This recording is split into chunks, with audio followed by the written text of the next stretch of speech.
Welcome to the Stellify podcast. Today I have Michael Feeley with me, and we've spoken before, Michael, on a different platform. Now, I know that you're going to blow a lot of people's minds today. If there's like a handful of people that I've come across in the past few years that can retain the information and talk about the kind of things that I want this channel to go to. And you're one of them. You know, yourself and David Icke just seem to retain this incredible information, are able to tell people the truth of what this realm is, really, and what's going on. Now, when I started this channel, my initial plans, and it's still the same really, is to try and bridge the gap from the 3D, if you like, the world that people are perceiving regularly, the control that's within that situation, be it politics, be it the big pharma, all the situations we've been in over the past few years, but push it a bit further on. Now, if we can start a little bit before I ask you some questions, if we can start by introducing yourself, Michael. I know that you were a police officer. You were married to your career for 17 years. You're a very logical individual with you're very intellectual, very logical mind. But then you started having some incredible phenomenon, didn't you? You've seen UFOs. You've seen all sorts. Really, the majority of people would think, "What's he going on about?" But this is your reality. This is what you've had. I've had some crazy experiences myself over the past 10 years. But yours are kind of like, wow. Could you go through a little bit of how that started? Do you mind? No, of course not. I mean, again, I'm not the first to say it, and I won't be the last to say it. But to me, the supernatural is natural, and the paranormal is completely normal. And I grew up on a council estate to a full-time working father and a full-time mother. I was very disassociated with the world. I never really gelled with anything, particularly schooling. And I do still have some of my old school reports somewhere that I do occasionally find and read. And when I do, I've noted that the teachers, although not in a harsh way, but they were really describing a substandard child in terms of not participating in class, not asking questions, really not engaging with society. The place that I enjoyed being the most was in my own room with the door closed and looking out of the window and just thinking. And that really went with me into my teens, into my 20s, and we'll stop there. But I was just very, very not lonely because I was happy in my own space. And you can never be lonely if you are happy in your own company. Yeah. But I just saw the world as being weird, where nothing made sense. Little did I realize is that the whole of my life, there has always been some of the greatest minds that ever incarnated on earth have always been around me. And it's been, certainly in the last several months, it's been a discovery of who those people are.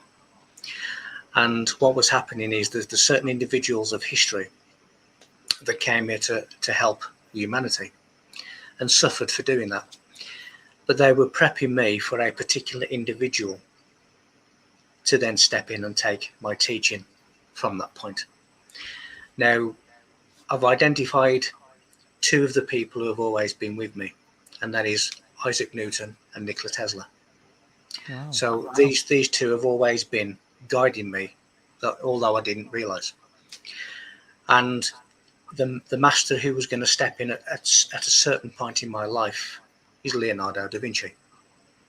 So I now have those three, literally some of the most intelligent people to ever live. Wow. And now steering my education, speaking through me, speaking through my pen, and revealing certain secrets to the world. But in order for me to do that, I had a particular threshold, and that particular threshold was, I will not speak about anything unless I have personally witnessed it. Right. And for that reason, they made sure that I witnessed. And there is so much that I have witnessed that I'm now more than happy to stand there and talk about them.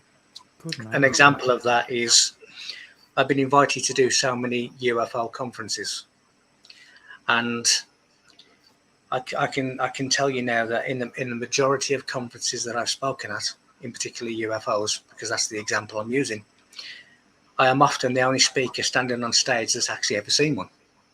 Oh, really? Now, had I not have seen one, and it's not just one, it's dozens of them, but had I not seen them, I would not be standing on stage talking about them. Yeah. Because for me, there's something missing. And the only true experience is a direct personal experience. The only true answer is a personal, direct answer.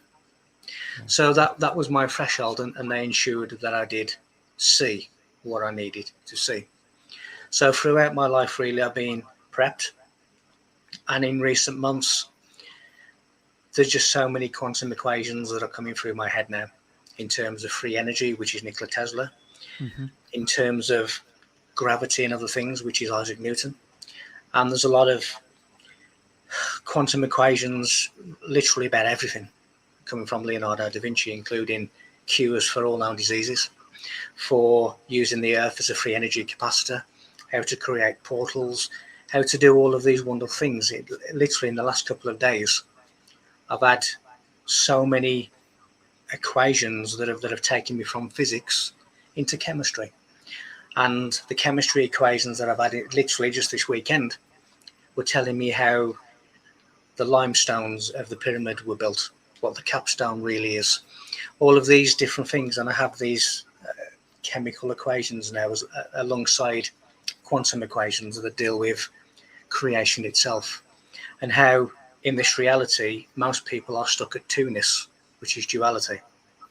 You have the likes of Buddhism that seems to be stuck at oneness, unity. But I've found a code in the double helix of DNA that tells us of a truth beyond oneness. And the truth beyond oneness is 0 point. And it is from 0 point that all was created. It was created from the blank canvas, the nothing. But it goes further beyond the void, because you then have the non-void. But I found codes within DNA that speak about this 0 point. Now, when you look at the likes of the Great Pyramid is a 0 point electrical conductor. So it's taken us back to creation. Everything that we deal with in this universe is opposite. It always has opposites. But the secret of duality is that the two apparent opposites are the same thing. And when you see the likes of the Masonic checkered flooring, people look at that and say it means duality. No, what it actually means is that there's a secret that black and white is the same thing, that positive and negative is the same thing. That is the secret beyond duality. But most people stop at two-ness. And I've really sort of discovered creation, the meaning of life. Why are we here? I now know these questions.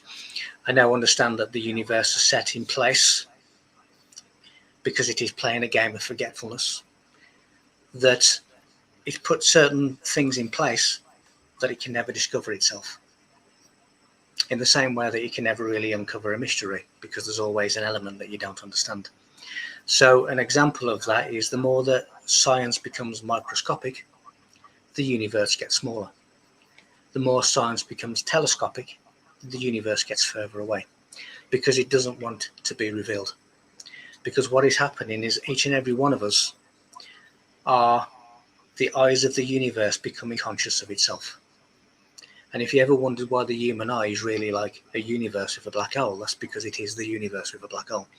So every time you look into someone's eyes, the universe is looking back. And every point in time and space is occupied in order to feed back a consciousness back to the universe.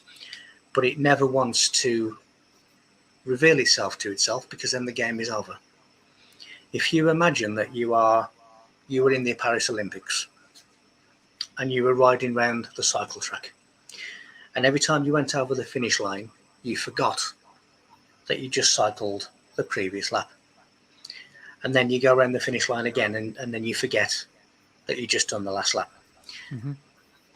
The point being that you are always now starting the lap completely fresh. In the same way that when you come and reincarnate, you start afresh. You usually cannot remember what happened before, because now it's a new experience again. And the universe likes, in a cyclic motion, to sneak up on itself and then forget that it's done it. So the meaning of life is that the point of the journey is not to arrive. Now, when we realize that there's nothing to actually scramble and panic over and rush towards, then we can begin to relax and we can begin to enjoy the journey, because that's the point of the journey, is to enjoy the journey. You know, do you, when you go for a dance, do you dance to get anywhere, or do you just dance for the enjoyment of dancing? And that really is what the universe is, because the word chorus means to dance in a circle. And a chorus also comes at the end of every verse. So what we have is a universe that then has a chorus to dance in a circle, which is the cyclic nature of the cosmos. So it is a forgetful cycle. So we can all relax, we can all stop trying to achieve and pursue something we will never reach, because there's nowhere to reach. Then we can begin to enjoy the journey, and that's the point. That's interesting, that, because we're brought into the story, the creation story in the Bible, if you like, is about, well, it's about light and dark, isn't it? It's about good and evil, if you like. So we're brought into this story.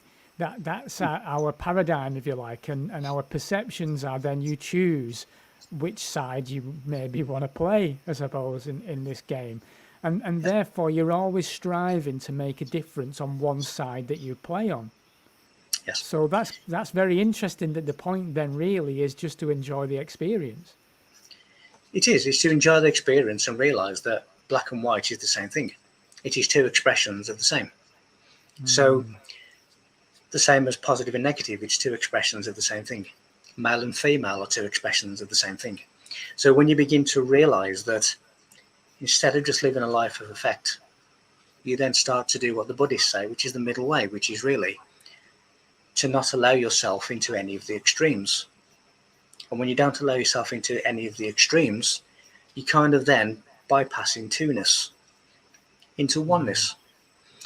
But oneness, it doesn't stop at oneness, because there's things beyond oneness, which is nothingness.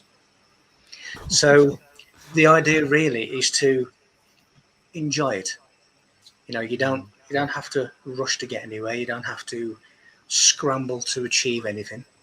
It is really just uncovering what you already have. And when you realize that you are in this car forever, then you begin to not rush to the shops. You begin to not rush home. You begin to not rush to work, because your journey is that car journey.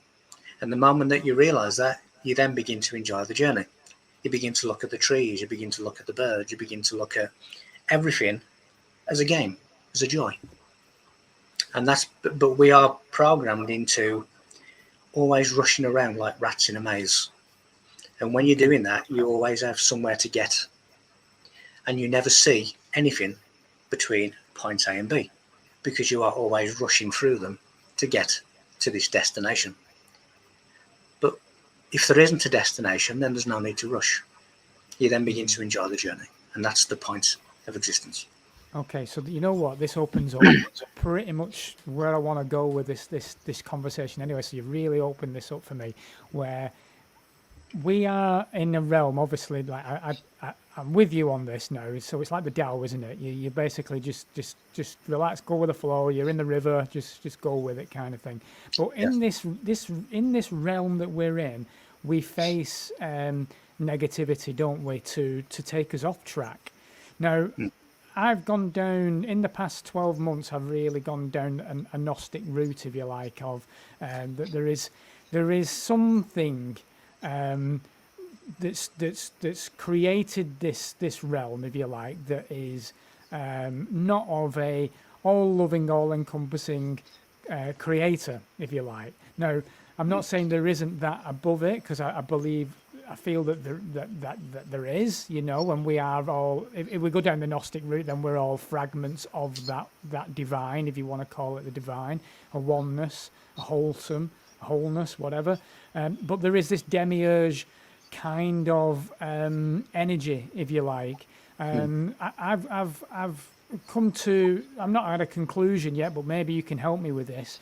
That this demiurge kind of energy is almost like a programmable energy, where even there are these negative forces, the archons, if you want to call it, or the jinn or whatever, that are influencing and manipulating humanity to become negative, and they're feeding off that energy. I feel that if humanity was to change and become more positive and more, if you like, in the flow, and less worried and less stressed, then that demiurge would change itself, because actually that demiurge is also a fragment of the divine as well, but has maybe lost its way, and we're constantly. Do you know where I'm going with this? Or am I I? do. Am I I? do. It's a theory of mine on this journey myself. I don't know the answer here. I thought I want to speak to you about it. Well, first of all, we only go off track when we allow ourselves to go off track. In terms of God, there is no God. There is a universal intelligence, and there's a difference. Now, in terms of divine, divine means of the vine. So that's why in the Bible we have lots of mentions of wine and vineyards, because that's divinity. So if you were to go to the theatre tonight, and I meet up with you, and we go to the West End of London and we go to see a theatre, we both sit in our seats knowing that we are going to watch a performance. But when the performance starts, you have the villain and the hero. Mm-hmm. And the villain gets booed and the hero gets cheered. And the actors do such a good job that we are completely taken in with all the world's a stage. And we begin to a certain extent, believe it to be real. But after the show, in the green room, there is no villain and there is no hero. Yeah. So what is happening is people are actors on their own stage show. And some people have become so involved in their role, in their script, that they now believe it to be a whole reality. They believe it to be real. The actors believe their character to be real. Mm.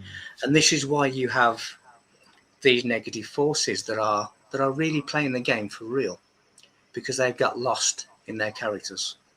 Yeah. But at the end of it all, there's no villains and there's no heroes. But they've got lost in their role. The act becomes the actor.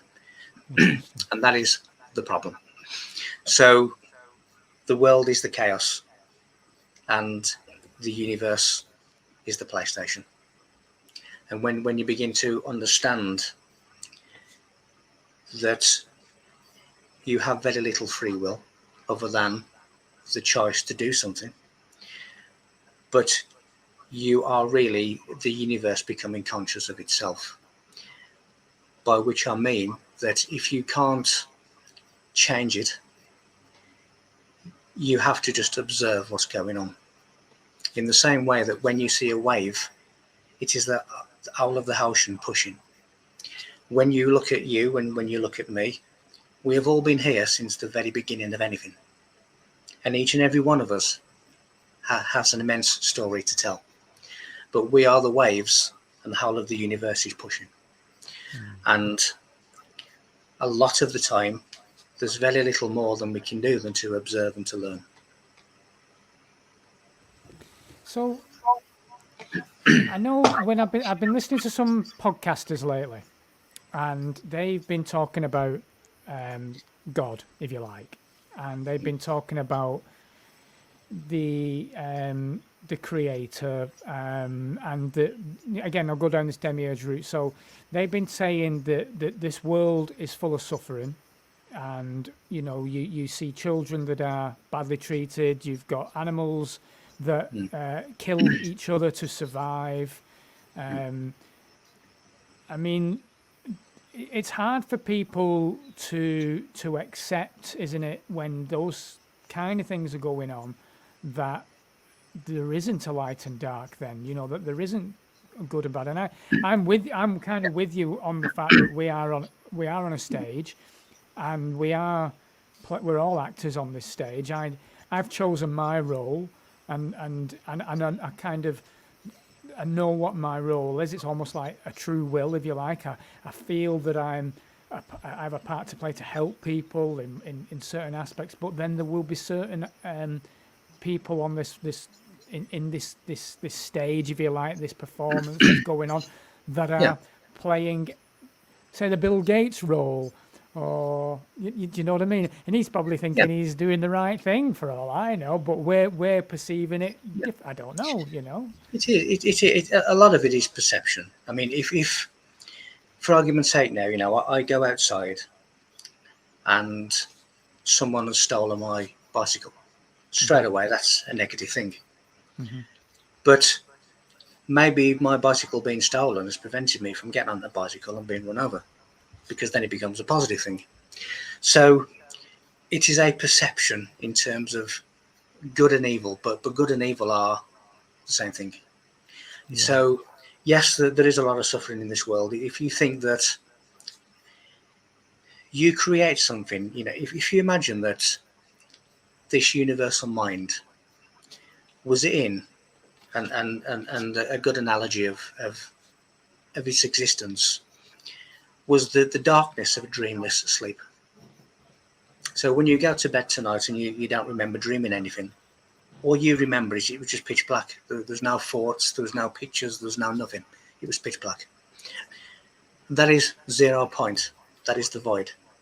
Mm-hmm. Now, the moment that this universal consciousness made a decision or had a thought, straight away you then have the physical universe.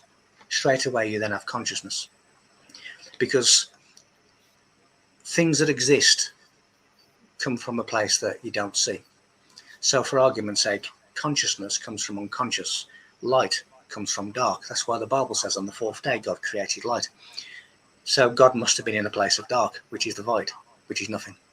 Mm-hmm. So everything that is visible to us, everything that is seen, comes from an unseen. So the moment the unseen, the unconscious, the void, made a decision, what am I? Then we had the Big Bang. We then had a physical universe. We then had all of these facets looking back so that it could become conscious of itself to answer the question, what am I? So there is no God in terms of the biblical religious God, but there is a mental singularity that has created a free-for-all to see what happens. Mm-hmm. So some people do conceivably suffer, but we are always dealing with the effect. And the answer to some would sound extremely harsh, but it is a logical answer. If you want to find the truth, you must use logic. Now, I see on the news, as we all do, absolute catastrophic problems where children are starving, where children need medicine. Mm-hmm. And they don't have either of them, and they're suffering. Now, the answer to that would be, stop having so many children. We have an argument in the UK going on at the moment where people are saying that the new government should remove the 2 children cap for the welfare state, because they're saying that it would then remove lots and lots of children from poverty.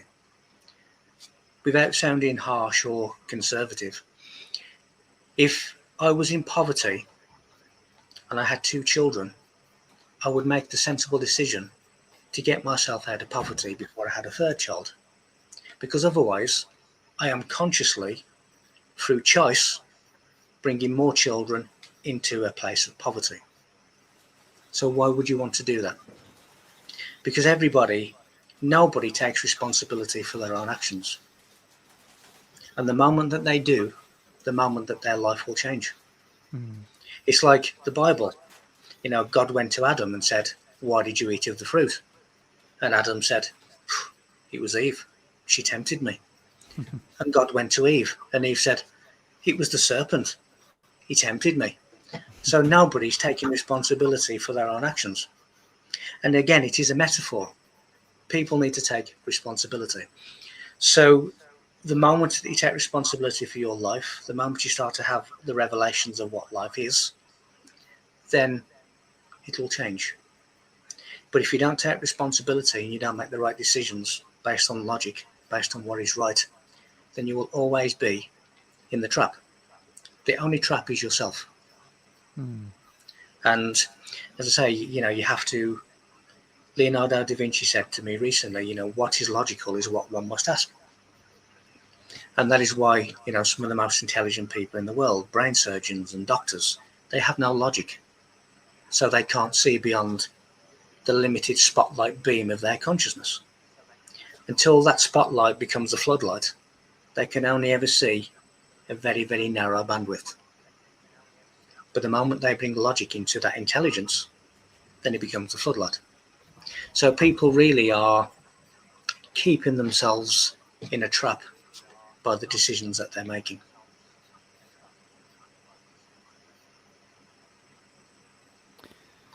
So I'm gonna bring it up because obviously you brought it up, the Leonardo Da Vinci thing. You've got Tesla, Leonardo Da Vinci, and who's the other gentleman? Sorry, that you mentioned. Isaac Newton. Isaac Newton. So you've got these incredible minds talking through you. Yes. How were you able to decipher that that's what was happening to you? How were you able to distinguish that these are the people? Was it through vision, or how does it work, Michael? I'm really intrigued by it. It's basically answer E, all of the above. So, and for a couple of years now, I've just been having these quantum equations just appear in my head.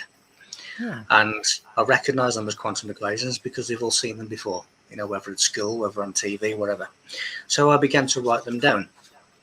And when I began to look into them, I began to realize that they stacked up, that they were recognized physics. Yeah. And a lot of them, however, were theoretical science. So in other words, science knew that it was possible, but it didn't know how. But these quantum equations that I was getting were taking it from theory to fact. And they were just coming and coming and coming. I was writing them down. And then a couple of years ago, there was an orchestrated event in which Leonardo came forward and introduced and said, and since that point, more and more of my previous history, and I'll go on to reincarnation in a moment, but more and more of my history I've become to remember. And there'll be many occasions now when I'm sitting at this desk, this actual desk, and I'm writing with my pen, a 2024 pen, on a 2024 notepad. And the next thing I know, I'm actually writing with an inkwell and a feather in medieval times. Wow. And I've slipped times. Oh, wow. And not only medieval times, and the desk that I'm going to is the desk that I used to live at with Leonardo da Vinci in the King of France's house. But I also go back to the Great Pyramid and the Egyptian temples, because Da Vinci and I spent a lot of time deciphering the Great Pyramids together. So he's orchestrating a lot of time slips in which I go back and get downloads and come back with them. Wow. So some of it is visual, some of it is imagery of the mind, and a lot of it is channeled telepathic messages. Now, a lot of people don't know this, but Nikola Tesla, when he was on Earth, he was being influenced by Da Vinci. Right. And it was Da Vinci that was giving him all of his quantum equations. Interesting. Now, Nikola Tesla was the last person that Leonardo worked with until me. Wow. So I was his scribe in medieval times, and I'm his scribe now. And the ironic thing is that I was present when he encrypted all of his secret information in all of these paintings behind me. Now I will be the one that reveals those secrets. So the analogy of that, the beautiful poetry of an analogy, is that you're running this 4x100 meter relay race and you're handing the baton to yourself. So the same person that was there and witnessed the paintings being painted and encrypted with secret knowledge has now been reincarnated as me to reveal that information. Now, going back to people that say that reincarnation cannot happen, there is no logical argument against reincarnation. Even if you were a scientist and I said to you, do you agree that for me to be sitting here and for you to be sitting there, a process had to take place? Whatever that process is, a process has taken place in order for me to be here and you to be there. And of course, they would have to say yes. And then I would say, so why couldn't that exact process have happened before? Why can't that exact process happen again? It can, and it does. So there's really no logical argument against reincarnation. Yeah.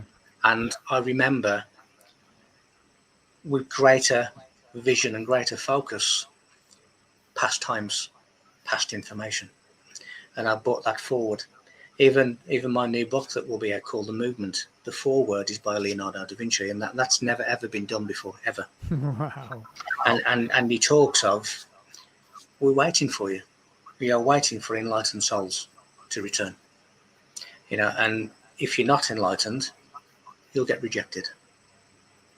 Because he goes into what the moon really is, and he goes into that there's an advanced soul pool on the moon, and he goes into a lot of things in the book, and it's co-authored by him, me and him, because I'm his scribe. I was his scribe before, and I'm his scribe now.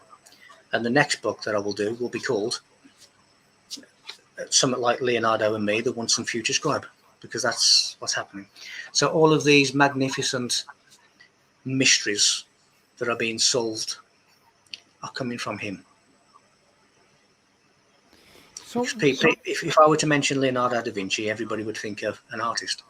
Yeah.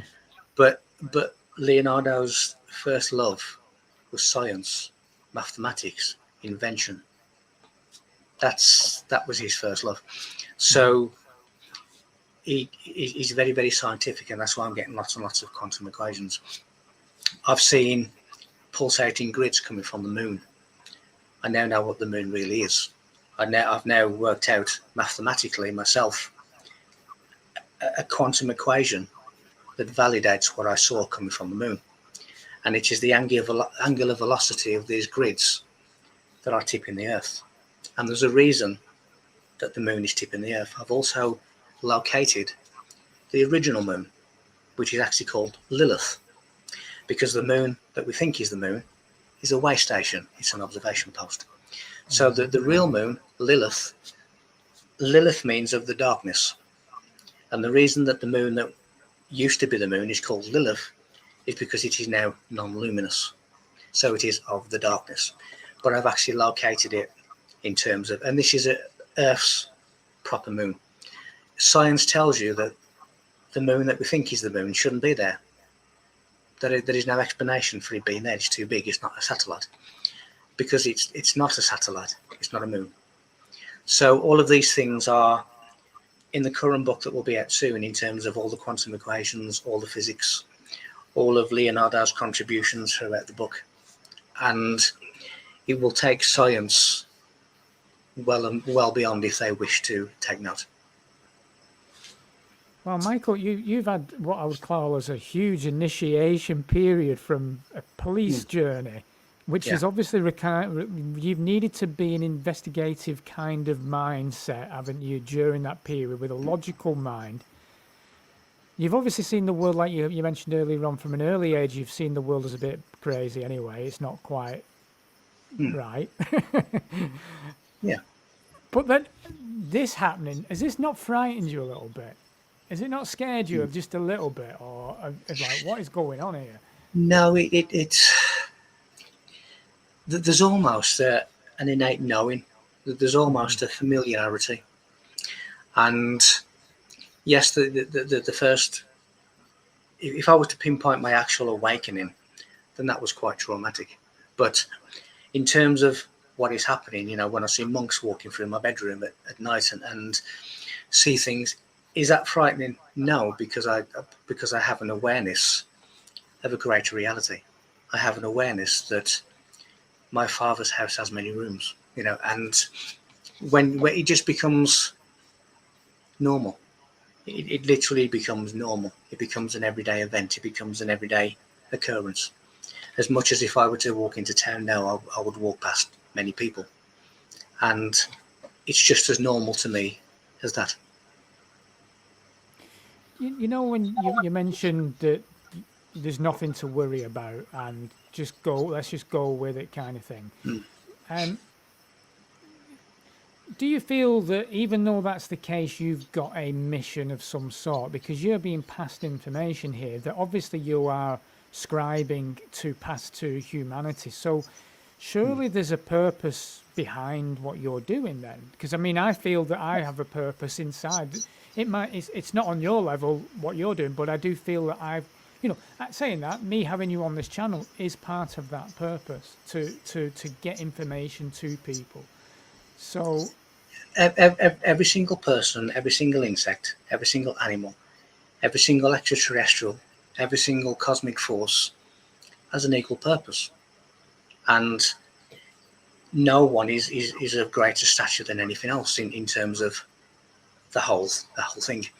The purpose is to make people realize, is to make people understand, and the moment they begin to understand, when people say that I have anxiety, well, what is anxiety really? It is too many thoughts. If you were to get if you were to put the TV on and then ring the TV station, you're going to get some kind of feedback, some kind of distortion. yeah, But anxiety is the distortion of too many thoughts. yeah, So if you are able to quieten the mind, the whole biblical story of Satan being cast out of heaven is really talking about impure thoughts being cast out of the mind.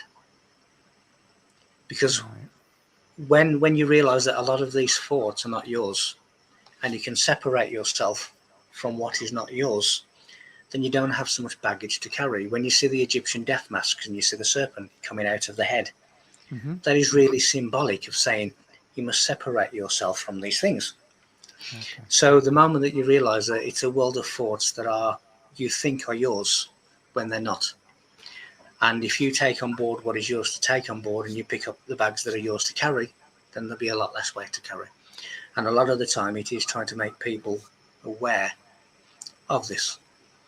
When you look at people in the town, as I say, and you look at them differently by saying, we have all been here since the beginning of everything.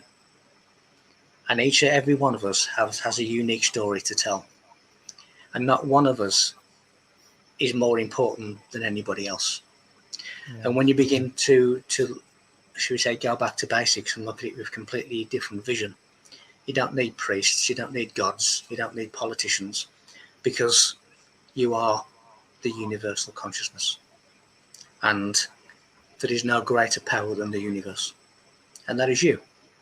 But because of these people who are playing the villain on the stage, they're trying to teach the audience that they're insignificant, that they must, we are all programmed to a certain extent to behave and to think a certain way. And that's because the actors on the stage are so good. But when you see them as actors and when you see everything as a game, then you begin to play the game differently.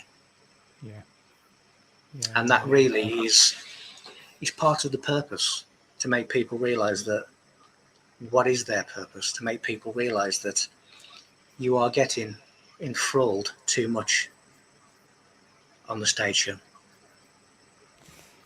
totally with you on that. I must admit, I've started especially these past maybe 3 years, seeing this as more of a game than, like say 2020 hit, for example, and I became an activist. I saw what was coming. My awakening journey started in sort of like 2011, 2012, but then because I had an awareness of the way the world worked, um, and I saw what was coming, I became an activist. I became passionate. I became protective of my family, if you like, protective of my kids, of what was going on, and then through that, I started looking at the world very differently because I had some kind of traumatic sort of a breakdown myself, and I started seeing this realm differently. Hence, why I started going down the route of um, syncretism and then Gnostic kind of text and things like that. I started looking at it differently, and seeing that we are in a game. But this is why I did this channel in a way, because we have the majority of people are not thinking like you and I are in terms of this as a game. They're thinking of 9 to 5, get up for, they've got a job to do, they get home. The material world is still their world completely. And I know that we've got to have a foot in this game as well, because otherwise how do you enjoy the experience? Now, you mentioned about these politicians, if you like, these actors playing their roles. Now, you also mentioned about they're not your thoughts. We have these thoughts sometimes, and they're not our thoughts. Is that an entity? Do you think that's coming from like Watiko type of thing, the mind virus? Is that something you buy Well, into? we are all aerials, Mm-hmm. and if you were to go and stick an aerial on your roof now, it would pick up on a multitude of signals, Yeah. and unless you tune into a particular frequency, you wouldn't necessarily know where that signal's coming from. So we are all aerials. Yeah. Instead of saying activists and this, I like to say we are deviators from the game. Yeah. But the people who make the game, it is important for them to keep everybody playing the game. But those who wish to deviate and say, I no longer wish to play your game anymore, we become a problem to them. If you imagine,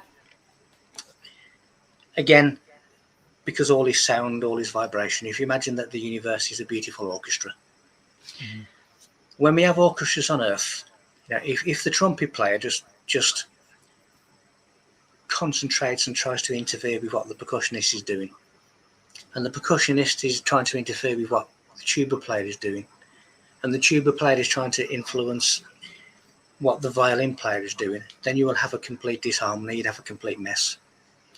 What happens in an orchestra is everybody concentrates on playing their own note, playing their own instrument, and as a result of that focus on themselves, there is a beautiful harmony. Mm-hmm. Now, when you take that to the disharmony of society, oh look, he's put a bottle in the wrong bin, I better ring the council. It is concentrating too much on what other people are doing. If Yeah. they were to concentrate on playing their own note, then the world would be harmonious, instead of trying to stick the nose and interfere with what everybody else is doing. Yeah. And again, that is a lesson for people. You really, your only doorway, your only window back is you. Now, I do like to set, and I've said it in the current book that's coming out, know thyself, which is a very Gnostic thing to say. Yeah. But I'm setting a test. And in the next book, I will reveal what the answer is. But when I say to somebody, know thyself, the point of that is you can never know yourself, because there is no self. The more that you dive, the more that you realize that there is no separation from anything. Mm-hmm. But that's for them to find out by looking for their self. Oh, wow. Because there is no self. The self is the universe. The soul is the heavens, and the oversoul is the cosmos. So we are not separate from anything. And again, part of this discussion, part of the other discussions that I have, the purpose of them is to make, I say make, it's not making them, people do if they want to, but is to try and get people to realize how it is that you don't achieve anything, you already have it. You just have to uncover what you already have. You don't become enlightened, you're already enlightened. You just have to uncover your own enlightenment. Yeah. Then you can begin to relax. Then you can begin to chill. I have nowhere to rush to, I have nowhere to go. So I'll enjoy each moment. I will just enjoy everything that I see. I will enjoy everything that I taste. Because then that is the point of life, to enjoy it. To those people that are, say, on the breadline, working the 9 to 5s and this, that, and the other, Yeah. going in the flow can be very difficult, can't it? Coming away from that, trying to just enjoy the experience when you're struggling to put food on the table is a challenge, isn't it? Do you find that if you are able to get in some kind of flow, do you find that you're able to create a better experience? Because when you're in a negative frequency and that is continuing, you are potentially inviting a negative life constantly. And if you are able to move somehow, shift your frequency, your vibration, then maybe you're going to start creating a better experience. Is that something you think that is possible? Well, it is. I mean, the very fact that things have been set up the way they've been set up is to stop you from enjoying the journey, to be rushing everywhere, to not be mindful, to not see, because they don't want you to. But two negatives are a positive. If you look at a bowl full of dishes and you think, oh my God, look at all that, but you then turn it into a game, and you never ever wash more than one dish in that moment. It becomes a game. If you can treat work, obviously you need to do what you need to do so you don't get fired, but if you can treat your job as a game, it becomes less tedious. You know, and I've had this conversation with people who've actually done that, and it becomes like being back at school. You know, when you are being troublesome at the back and throwing paper at people, and it becomes a game, and it removes that monotony. But you are really as I say, you are programmed to think and behave a certain way. You know, you go to infant school to prepare you for primary school, to prepare you for junior school, to prepare you for senior school, to prepare you for the workplace, to prepare you for retirement, to prepare you for poverty. You know, you are taught a certain way, and a game that the rulers use is the future, because it is that carrot stuck on the end of the donkey. Because the donkey is always thinking, oh, I'm going to get that carrot in a moment. I'm going to get that carrot in a moment. But tomorrow never comes. So one of their biggest games against you is the future. Work hard, and then you might have a little bit more money, and then you can have a 10 days holiday instead of 7. But that never comes. But it keeps you in the trap that you're putting yourself in. You know, all of these, you know, people would quite rightly come back and say, well, you know, I need to put food on the table, I need to live, I need to pay the mortgage. Yes, of course you do, because you are in that game. But it doesn't mean to say that you can't have fun now you know that it's a game. It doesn't mean to say that you can now see it with different eyes, because it is a game. Perception, isn't it? It is, you know, and I walked out of a secure career in the time of the first Great Recession. In 2008, 2009, I walked out of a secure career with nothing to go to. So I'm not saying, you know, do as I say and not as I do. I wouldn't advise that anybody does that, because it creates its own problems. But nevertheless, I've been through that. I've been through that uncertainty. I've been through that not knowing. So when you realize that it is a game, you begin to enjoy it. You begin to play it. And you then begin to say, well, I'm now a deviator in this game. I shall start playing my own. Do you think? Sorry, Michael. Go on. You were saying. I'll jump in a second. I was just about to say, you know, you need to do what you need to do in order to feel your way through and make it as joyful and happy as you can, because the world is miserable. Why is the world miserable? Because it's playing the game for real. Yeah. People talk about reincarnation, and you've mentioned reincarnation on this chat already. Why is it then that we come back with complete mind wipe. How we don't remember anything generally. Most people don't remember their past lives. They don't. You're fortunate enough to have this realization now, so you're able to play the game. But it took many years. So you go through your traumas and your difficult periods as a human experience. Do we choose that on a soul level? There's talk of that, isn't it? That we choose, or are we, as some are saying now, and I think David Icke's saying as well, and there's a few others, that we are in a soul trap in that respect. That we are constantly being put in here as food for the archons and the demiurge. I don't agree, and I've said this on Iconic. The only trap is you. Yeah. The only thing that is stopping you is you. The only thing that is allowing you to be treated the way in which you are treated is you. So the trap is you. You go to a lot of truth groups in the same way that you go to UFO groups and you go to New Age groups, and they are very, very misinformed. Yeah. Now, they are themselves part of a trap because they're being trapped into their limited beliefs. So let's forget all of this. Your soul is trapped. Your soul is the universe. Yeah. And that universe has multiple expressions. You are one of them. So let's go back to basics. Let's wipe the slate clean. Let's have a clean canvas, and let's get realistic. Yeah, it's a story, isn't it? Again, it's a story of, it's like heaven and hell story. If you don't do this, you're going to hell. Yes. If you do this, then and you do it right, and you do it the way I say, then you'll go to heaven. Which but that's fear and reward, isn't it? That's kind of being stuck in duality. It's been stuck in the extreme. Exactly. It's the same thing. So what? Hell is really hell is a condition of the body, and that condition of the body is what you put yourself in. So if you are always angry and vengeful and hateful, then you are putting yourself in a chemical imbalance of hell, the brimstone, the fire. Mm-hmm. Now, if you see things differently, then you are the opposite of that.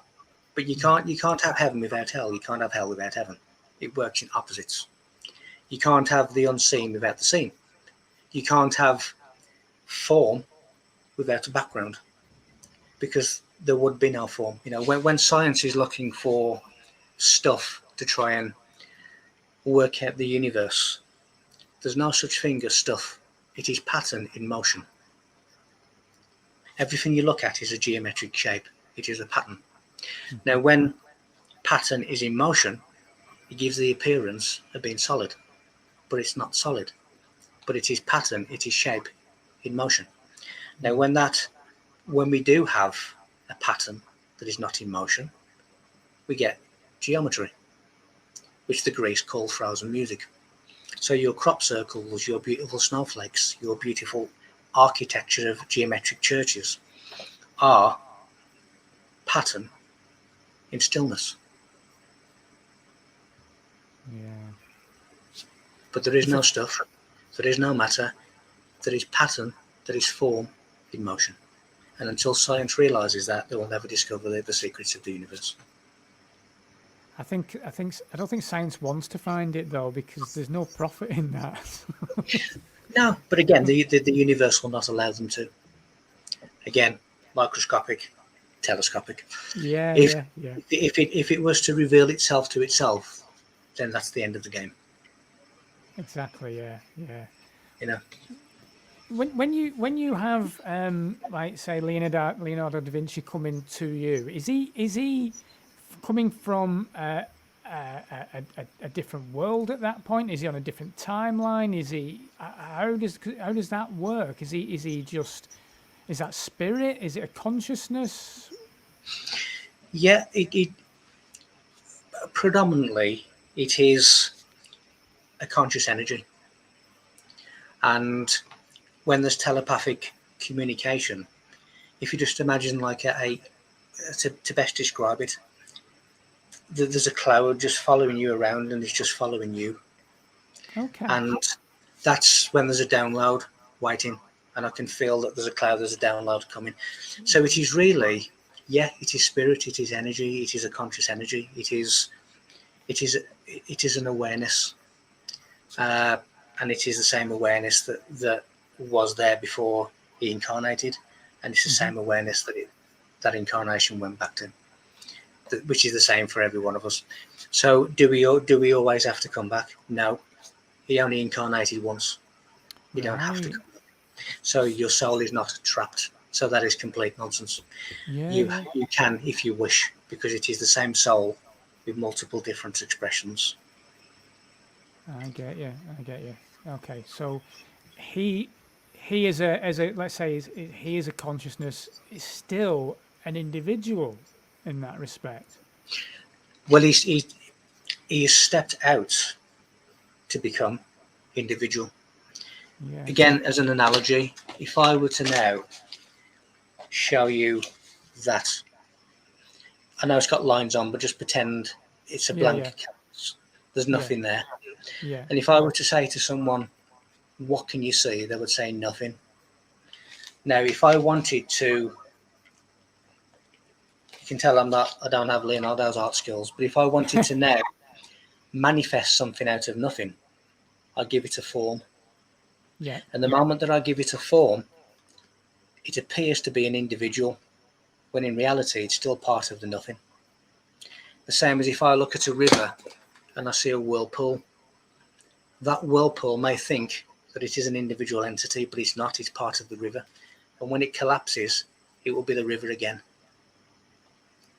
So when you step out of nothing, you can become an individual, or seemingly be an individual, because you have stepped off the canvas. Yeah, so it's like the droplets that are part of the ocean, in effect. Yes, it is. They're still part of the ocean. When you have crabs and little fish that are caught in the ponds by the rocks as the sea has gone out, it's still part of the sea. And when the sea comes back in, it will retrieve it once again. Nothing is separate from anything else. Those little fish and those little crabs may think that they're now in their own dimension, they're now in their own universe, when in reality they're still part of everything else. It's so fascinating, isn't it? It's just a wonderful, when you start looking and observing the way it becomes just like incredible, really. So it does. Timelines blow my mind. I'll go back to 2020 again. It was almost like there was a timeline split almost of individuals. They were like, well, when there was such a division, and that's continued. Not as heavy at the moment, but that's continued. That division's there, and people do seem to be on a different timeline. Yes, but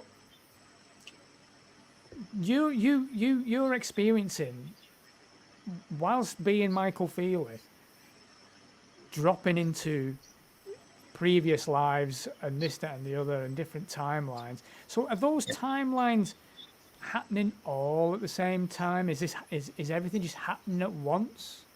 Yes, it is. Because one of my initial experiences was to see face to face King Charles I. Now, for anybody that knows history, King Charles I, Bonnie Prince Charlie, was the cavalier that fought the Roundheads, the parliamentarians and the royalists in the English Civil War. Now, I think it was 1492 he was beheaded, but I have come face to face with him. I have seen him within 4 or 5 feet.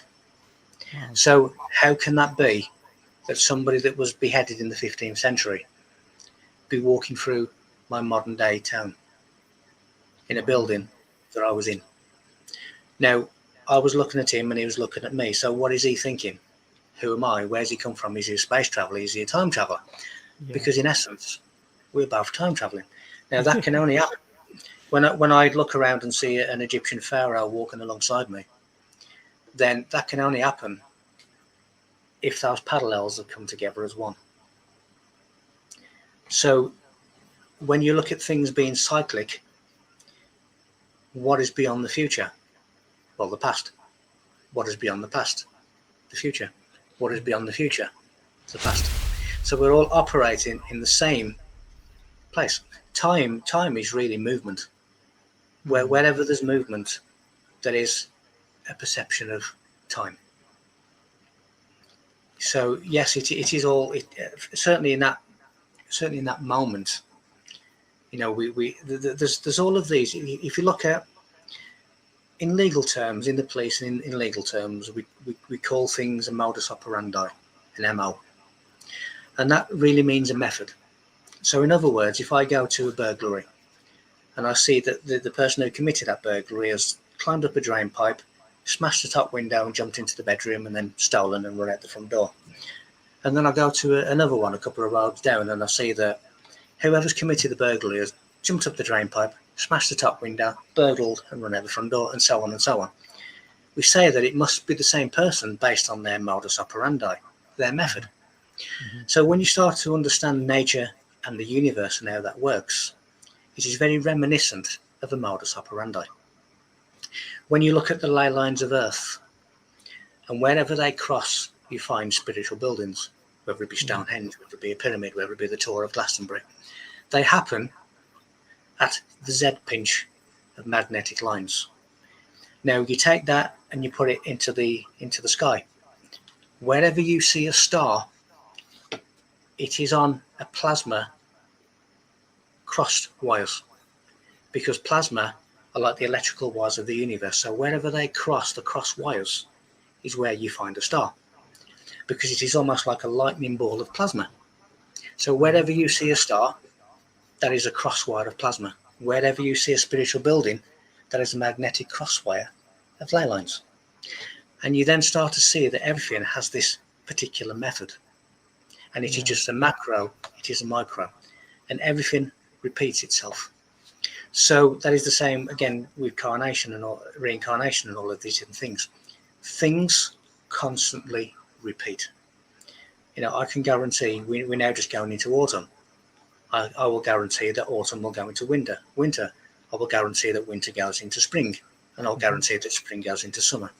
And I'll guarantee that summer goes into autumn. It is a cycle. Yeah. And we are all operating in a cyclic repetition of forgetfulness. Wow. Speaking of time, it seems to be, no, I don't know if it's because I'm pushing 50, Michael, and whatever, but it seems to be faster. So I can literally be blink of an eye and I'm back in bed. Like every day is the same in that respect. Is there something going on there, or is that because when I was a kid, I know when you were a kid you got more time on your hands and you have your summer holidays, and it's like the summer holidays lasted forever. In fact, you had better weather now than you do now. But is it going faster? It is seemingly going faster, because when I said time is associated with change, and the more that you are going through an internal change, the faster time seems to be, because the faster you vibrate, the faster the change is happening. So it seems like time is getting faster. And if I were to look at the clock, I would count that 60 seconds is a minute. Nothing has changed in terms of that. So what you have is, if you imagine my two hands are parameters, and they are the same. But inside those two hands, there are like slides of a movie reel. And even though the two parameters never change, the vibrational speed of the reel is getting faster, because your vibrations are getting faster. Your frequency is changing, and wherever there is change, that is associated time. Now, when you look at science that tells us that we need light years to get anywhere, utter nonsense. In between, and Leonardo has said this, in between the time and space continuum, there is a gap, there is portals. And those portals, which he gave me the quantum physics for, are instantaneous travel to anywhere in the universe. Right. And that is within the time and space continuum of space. So you don't need 8 light years to get to Sirius A. You are there. Because the start of the journey is in the exact same moment as the end of the journey.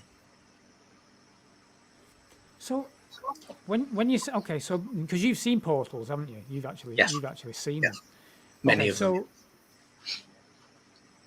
that would say to me that this isn't the only playground then. No. Earth isn't the only playground. There No. are many, many. Wow, well. It's one of them. It's one of them. It is teeming with life. And if you look at the planets as we see them, we only see them from our dimension. From our dimension, they look uninhabited and desolate. Yeah, yeah. But they also exist in multiple dimensions. And in those multiple dimensions, there's life. So when we look at the stone monoliths and the stone monuments of Earth, in our dimension, they are static. Yeah. But in other dimensions, in other timelines, they move. Yeah. They're not static. They are conscious.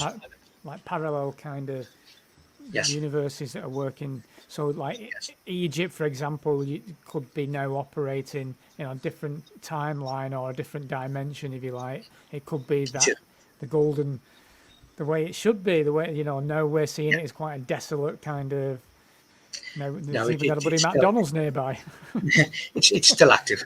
When you wonder where all of some of these ancient civilizations just disappeared to, well, where did they disappear? Well, they disappeared to unseen places. Not unseen to them, but unseen to us. Why do archaeologists continue to dig around the pyramids and Stonehenge to find the answers? Because the answer's not in the ground.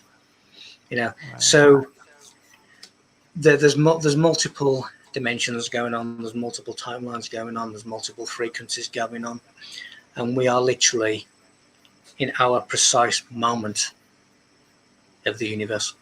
Our birth, our time and date and location of birth is like taking a photograph of how the universe looked in that millisecond, and that really is your astronomical chart, how the universe looked the moment you came into manifestation as this so-called individual entity that stepped out of nothingness.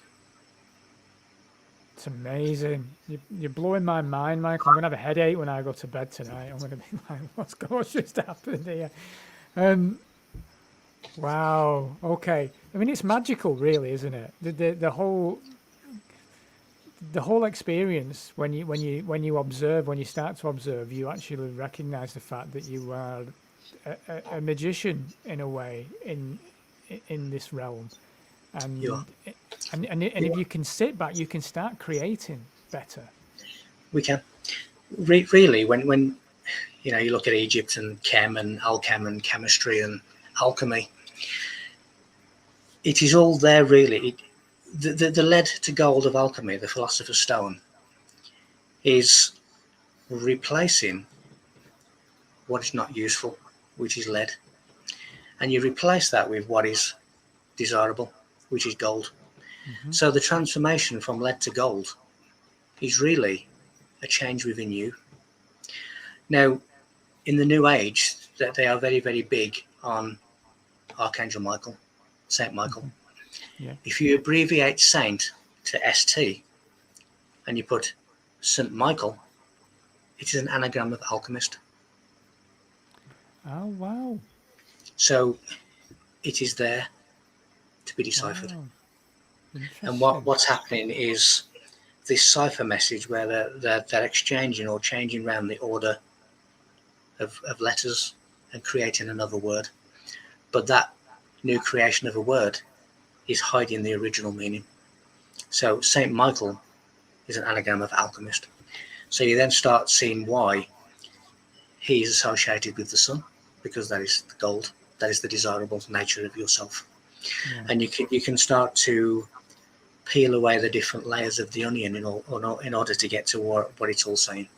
And what it is all saying in essence is that you have a condition which most people are still living by, but you also have a potential. That condition is ugly and grotesque, but the potential allows you to fly. So now you understand why churches have gargoyles. It's talking about human condition, and the wings are your potential. So every single civilization which is saying the same core things but in a different way, every single one of them is talking about your own individual illumination and realization of what you are. But they're saying it in multiple different ways, so it looks as if they're saying different things, but they're not. So when you talk about enlightenment and you talk about being allowed back to where are we going by being enlightened, if you like, and progressing? Where are we going with that? Yeah. What you have is, and this is really marked out in the Giza Plateau as well as many other ancient sites. You have the world of Venus, which is what is known as heaven. Now, Venus is symbolized by many things: the red rose, the shell. So when you see a Shell service station, you'll see Venus. So heaven is really the world of Venus. Now, Venus gives us all of these fertility goddesses, Mother Mary, Ishtar, Isis. It's all the same thing. It's the world of Venus. And Lucifer is really the light of the soul. Now, when you look at the Wailing Wall of Jerusalem, it is actually the remnants of a Roman temple to the goddess Venus. So when they're gesticulating with their pelvic thrusts, unbeknown to them, they are mimicking copulation with the goddess. But you have the world of Venus. But then we come out of that and become the first Adam, which is the origin. Now, Adam is red, which relates to Mars. So we now have Cairo, that means Al-Qahira, a place like Mars. And we have Venus, which is the pyramid directly behind the Sphinx, which is a temple of Venus, which is symbolized by the red rose. Now, we have Giza, which is really Ras Tau, and Ras Tau means rose cross. So what they're describing, which you then obviously have the Rosicrucians and the Knights Templar Rosy Cross, but what they're describing is the descent as the first man, Adam. Yeah. And then we go through life or multiple lives trying to complete ourselves. And when we complete ourselves, we return back to the cosmic womb, the world of Venus. So we have the Adam, the first Adam, the origin, and we have the last Adam, which is our individual completion. So we go in, work on yourself, ascend. And this is all written into the Giza Plateau. Right. So really we have the first Adam and the last Adam, which is the origin and the ascent.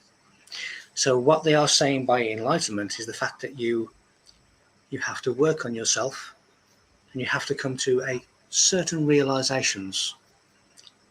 And those realizations of what's been discussed tonight. Love it.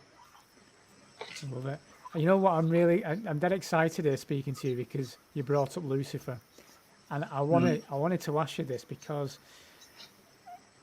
it's something I've been trying to get the answer to, and I haven't found the answer to be honest with you. Because obviously, the perception is Lucifer is a dark, negative consciousness energy. The way you talked about Lucifer there is the opposite to that. Could you tell me more of what Lucifer actually does represent? Because I have come across this before, that it is a misrepresentation, that we have this Luciferic energy and it's a negative, but actually it's different. If you go to truth groups, there's a lot of things that are a negative which are not. You have the 666, which is negative, which is not. You have Baphomet, which is negative, which is not. 666 is a code for the follower of light. That is why you have 9 pyramids, each having 4 sides. 9 times 4 is 36. That's why you have 3 nails knocked in 36 times for Christ. The number 36 is a Pythagorean secret code for the sun, because it spends 3 months in each of the 12 signs of the zodiac. 3 times 12 is 36. Now, when you add up all the numbers from 1 to 36, you get 666. So 666 is actually a follower of light. When you look at Baphomet, it is the hippocampus, the temple where you learn. So all of these things are misunderstood. When you look at what is Satan, Satan is the lord of matter. So anything that is materialistic falls within the realm of Satan. If you want 140 Lamborghinis, if you want $5 billion extra next month, if you want the biggest house in the world, this is all satanic consciousness because it deals with material possession. A lot of people have said that Lucifer and Satan are the same. They're not. Satan, as I say, is matter. Saturn is the limitation of matter, but Saturn is not negative at all. Saturn is to learn by hearing, to learn by listening, to listen with the mouth. And the sun is obviously through seeing.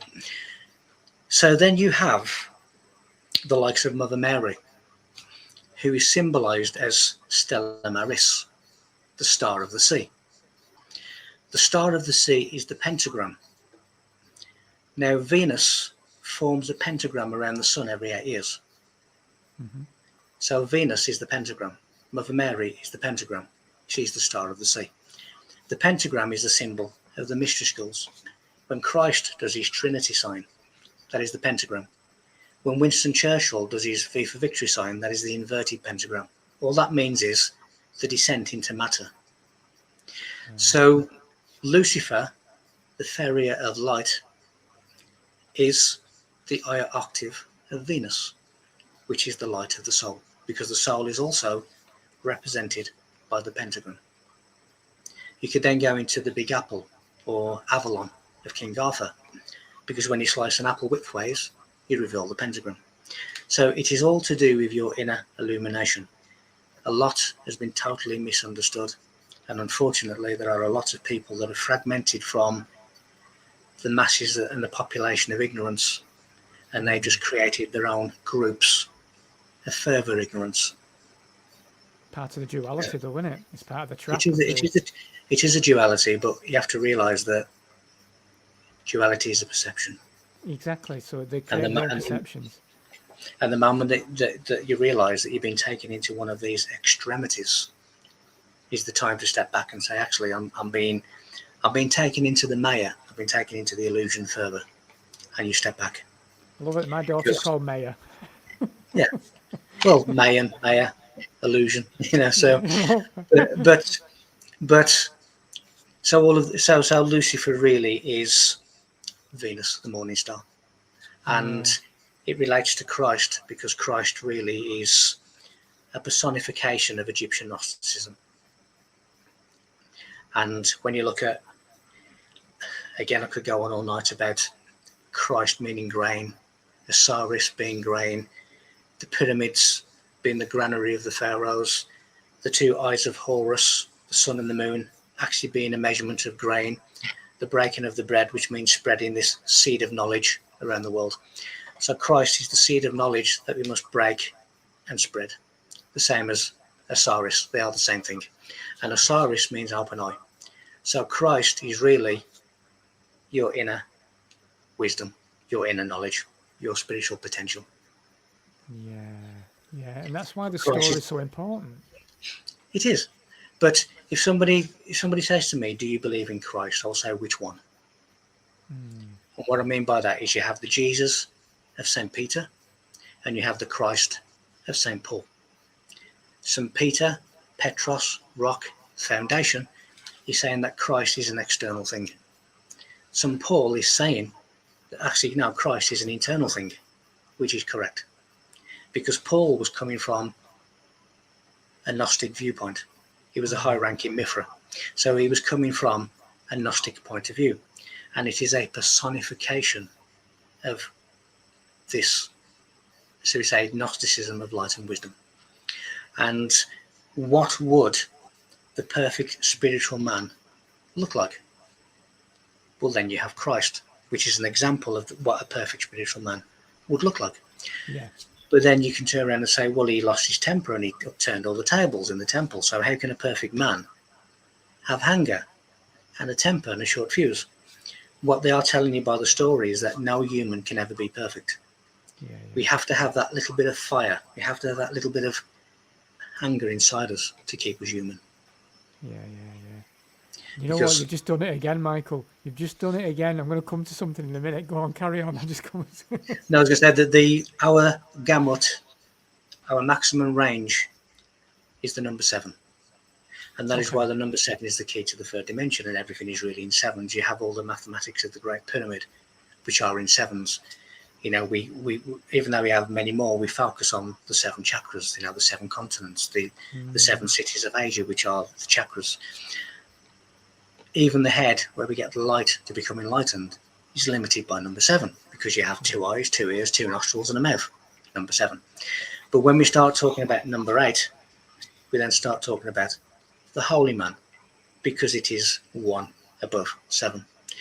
Now, the amount of number 8s that come into context with Christ is remarkable. Yeah, and that's infinity as well, isn't it? I suppose. Yes, it is. Wow. Okay. Yeah, you did it to me before. You're right. You said fire. Okay, I'm on something now. We're all the elements as well, aren't we? Fire, earth, air. Yes. So we're all of those elements, and then But there's a secret. and there's another one, isn't there? Go on, you tell me. Now, there's a secret. The secret is that there are 5 senses. There isn't. There's 1 sense. Yeah. Expressed in 5 different ways. We are told that there's 4 elements plus a 5th element, but there isn't. There's 5 expressions of 1. That's the secret. Okay. So when you look at, let's just take the senses, the 5 wounds of Christ, the cross being the body, that we must carry through life. Every sense comes from 1 sense, which is the sense of touch. So again, light touches the eyes, smell and breath touches the nose, sound touches the ears, taste touches the mouth. So there is 1 sense, the sense of touch, expressed 5 different ways. Mm-hmm.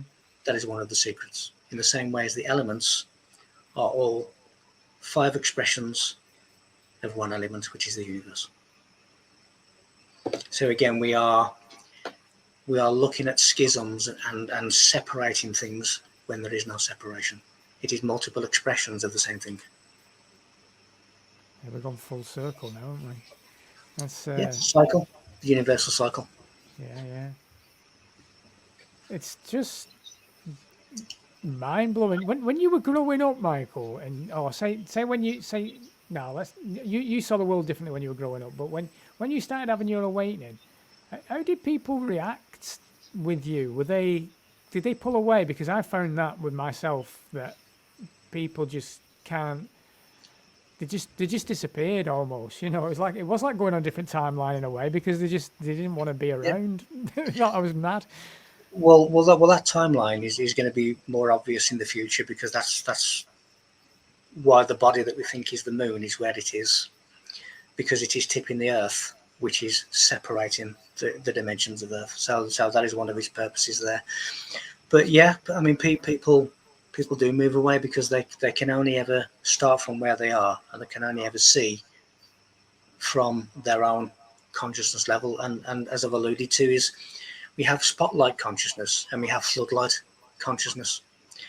Most people, if you were to get a torch now and just shine a very narrow light on the wall, all a lot of people can see is that sphere of influence of that very narrow beam. And everything outside of that narrow beam is invisible to them. And it will not become visible unless it goes into that very, very small pinpoint.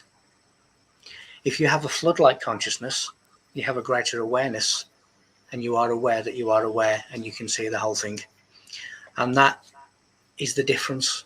You can't expect people to see the vision given by a floodlight when they can only ever see the spotlight. That's the difference. You are trying to get them to see what is far beyond their current scope.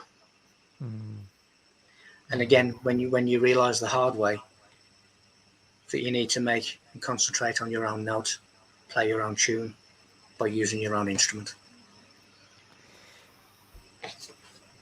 In Revelations, I mean, you've studied the Bible obviously to like more than anyone, well, most people could manage, and you've written extensively about it as well, and you've talked extensively about it.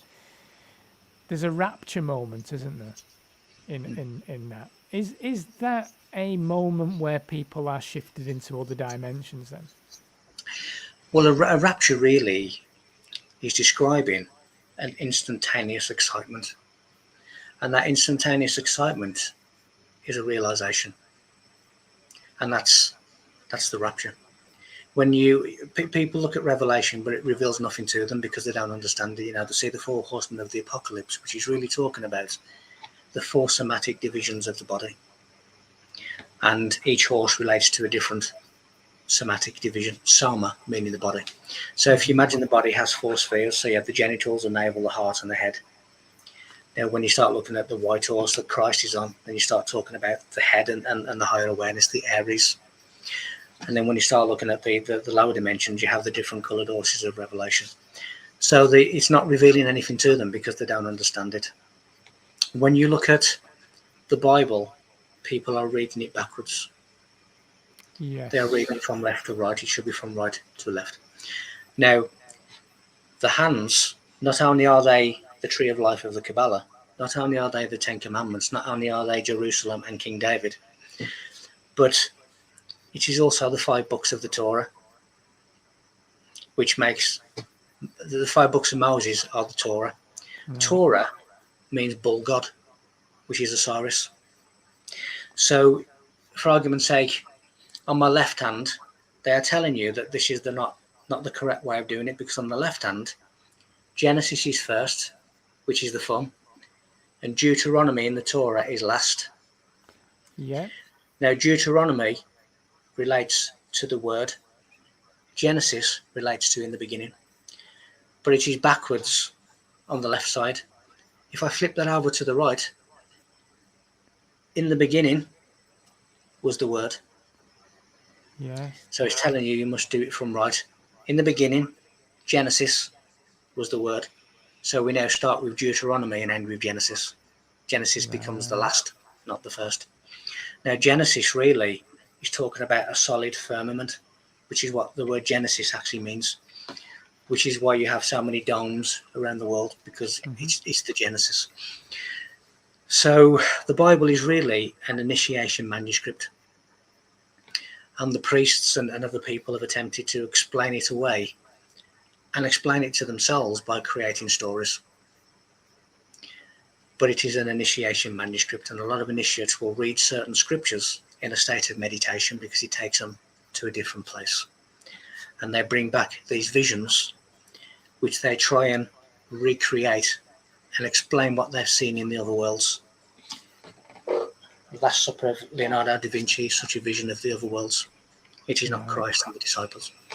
So there's all of these things going on, but it is not for your standard reader. You can never understand an initiation manuscript if you read it as a book. You must understand how to read it. Wow. Michael, you blow my mind again.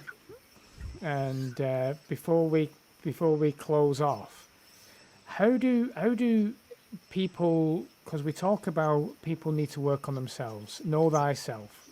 So how do people start with that? Where do people go to start work on themselves? If they've, some people like yourself, that you've had a spiritual awakening, maybe through trauma or whatever, and I know mine came via trauma.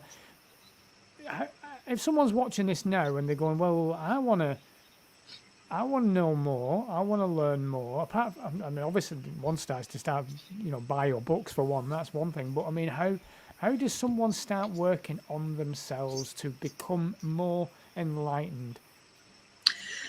First of all, when you talk of a biblical scroll, that scroll is really a metaphor for the body. So you are the biblical scroll. You are the temple rebuilt.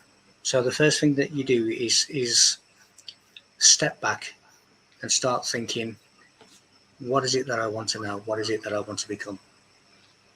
What is my purpose? What is my mission here? And then you start to become deviators of the game. You start to become more and more distant from the game, and then you start to analyze what you are doing, what you are saying, the way in which you act to certain external stimuli, because no external stimuli can make you angry. No external stimuli can make you happy. It is how you react to the external stimuli that makes you happy or sad. So everything really starts with you. You as in this individual experience that has stepped out of a blank canvas, from which you will step, at some point you will step back. But you have to be an individual experience in order to feed back so the universe can become conscious of itself. So that being said, you just analyze what you're doing, what you are saying, what you are thinking, and you choose how to react. You then start to finely tune your own instrument. And the more that you finely tune your own instrument, you then become attuned to the orchestra of the cosmos. And that's the kind of process that you start to need to do. You know, some people do it through breathing, some people do it through yoga, some people do it through meditation. You know, meditation simply originally meant stop thinking, because then you don't get the anxiety of the static of too many thoughts. You know, as the Bible says, the inn was full. In other words, the mind, nothing can get in if it's full. So you have to start finely tuning and carve away the stone. And eventually you start to become more and more finely tuned. Yeah. Amazing, Michael. So how do people find you? Where do people get to purchase your books? And are you still out on you're doing some talks as well, aren't you? I think you've got one set up in Manchester soon, I believe. That's right. Yeah, so how do people get to you? Probably the best way is the website. If they just type my name into the internet, I'll come up somewhere. But the best epicenter is the website, which is michael-feeley.com, because from there you can just click buttons and go to different places. So that's probably the best place to start. Wonderful. Michael, it's been an absolute honour. I could talk to you all night, and I daren't, because I'd just keep you on for like at least, I mean, we've done an hour and a half. I'd definitely keep you on for another 3 hours. I've got lots of things I want to talk to you about. So keep doing what you do, and I'm very excited to hear more of the journey that you're now venturing into with your new book, and all this that's happening recently for you is very exciting. So I'm going to keep an eye on future podcasts as well, and interviews that you do, and revelations, and I hope sometime down the line we can do this again and we can have another chat, because I've got tons of other stuff to talk to you about. So we can do it. We can do it anytime. And interestingly, you've got 8 points on the star behind you. So there's the number 8 again. But we can do this anytime you wish. And thank you. You know, it helps. It helps to help people.